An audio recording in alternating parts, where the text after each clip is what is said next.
కార్తీక పురాణము 25వ అధ్యాయం. అంతా జనకుడు, స్వామి, చివరికి ఆ అంబరీషుని పరిస్థితి ఎలా మారింది, ఆ మునుల సంభాషణ ఎలా కొనసాగింది అని వశిష్ఠుణ్ణి కోరగా ఋషి ఇలా అన్నాడు. ఓ రాజా, బ్రాహ్మణులు తిరిగి రాజును చూసి, మహారాజా, ఈ రెండింటిలో మీ సొంత అభిప్రాయం ప్రకారమే చేయడం మంచిది అని అన్నారు. అంత అంబరీషుడు సరే, తాను ముందనుకున్నదే చేయాలని సంకల్పించుకున్నాడు. ఆహార పదార్థాలలో నీరు ప్రధానమైంది. అందుచేత తీర్థం తాగితే భుజించినట్లు కాదు, అతిథిని అవమానించినట్లు కాదు. ద్వాదశి పారణ వ్రతము శ్రీహరికి నివేదన చెల్లించుకున్నట్లవుతుందని ఆ పని చేశాడు. పాపం, ఆ అంబరీషునికి శాపప్రాప్తమా అన్నట్లు కొంతసేపటికి దూర్వాసుడు వచ్చాడు. దివ్య దృష్టితో అంతా కనుగొన్నాడు. ఇంకేముంది, తన సహజగుణమైన కోపాన్ని ప్రకటించాడు.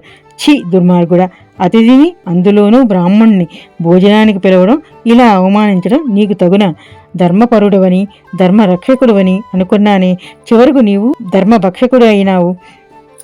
నన్నొదిలి ద్వాదశి పాలన చేస్తావా అని నోటికి వచ్చినట్లు మాట్లాడుతూ చివరికి కోపం రెచ్చిపోగా, నన్ను నీవు అవమానపరుస్తావా అని ఎడమకాలితో తన్ని గర్వంగా పంది, తాబేలు, చేప, మరుగుజ్జు, మృగం, క్రూరమైన బ్రాహ్మణత్వం, అజ్ఞానమైన రాజపుట్టుక, రాజైనా రాజ్యం దక్కకపోవడం, గుర్రపు రౌతు, పాషాండుడగు మత ప్రవక్త, ఇలాంటి నీచ జన్మలే కాక ఇంకా నీచాతి నీచమైన జన్మలు కూడా ఎత్తుదువుగాక అని ఆ జన్మల పేర్లు పలకబోవ, ఆ అంబరీషుని హృదయంలోని విష్ణువు దూర్వాసుని శాపాన్ని వ్యర్థం చేయాలని వెంటనే తన సుదర్శన చక్రాన్ని అక్కడ అవతరింపచేశాడు.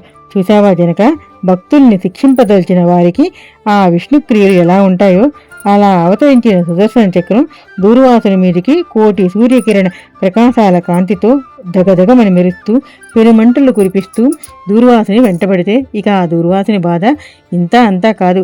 గజగజ వణికిపోయాడనుకో, లోకాన్ని తిరగ మొదలుపెట్టాడు. అయినా ఆ ఆయుధం సామాన్యంగా వదిలేదా? ఇంద్రాది దేవతలు, బ్రహ్మ ఋషులు, మహారుషులు ఎవ్వరూ ఏం చేయలేక దూర్వాసుని పంపించేశారు.